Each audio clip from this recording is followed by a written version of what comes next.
কীভাবে পোস্ত ছাড়া পোস্ত এবং বড়ির ঝাল রান্না করলাম সেটাই তোমাদের দেখাবো। কড়াই কিছুটা কালো জিরে দিয়ে কেটে রাখা আলুগুলো দিয়ে দিতে হবে। তারপর একটু নাড়াচাড়া করার পর নুন দিতে হবে। নুন দেওয়ার পর হ্যাঁ, পোস্ত ছাড়া পোস্ত মানে সাদা তিলকে বেটে নিতে হবে।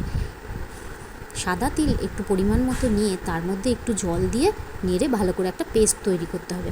ওদিকে আমার আলুগুলো তো অর্ধেক সেদ্ধ হয়েই এসছে, তার মধ্যে কিছুটা হলুদ দিয়ে একটু নেড়ে নিলাম। শুকনো লঙ্কা দেওয়ার পর ওই পেস্টটার মধ্যে কাশ্মীরি লঙ্কা গুঁড়ো দিয়ে নেড়ে ঢেলে দিলাম। এবার ওটি হতে হতে একটু শুকনো হলে অল্প জল দিতে পারো। তেল ছাড়া ছাড়া হলেই ব্যাস তোমার পোস্ত তৈরি। পোস্ত ছাড়া পোস্ত অসাধারণ টেস্ট, খেয়ে দেখবে। এবার তেলের মধ্যে কিছুটা সাদা জিরে, তেজপাতা দিয়ে আলুগুলো দিয়ে দিলাম ডুমো করা। হলুদ দিয়ে নুন দিয়ে নেড়ে নিলাম।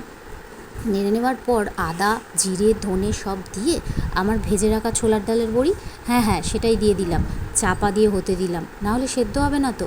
তারপর বড়িগুলো দিয়ে শুকনো লঙ্কা, ঘি এবং গরম মশলা সব দিয়ে ব্যাস গরম গরম বড়ির ঝাল তৈরি এবং পোস্ত।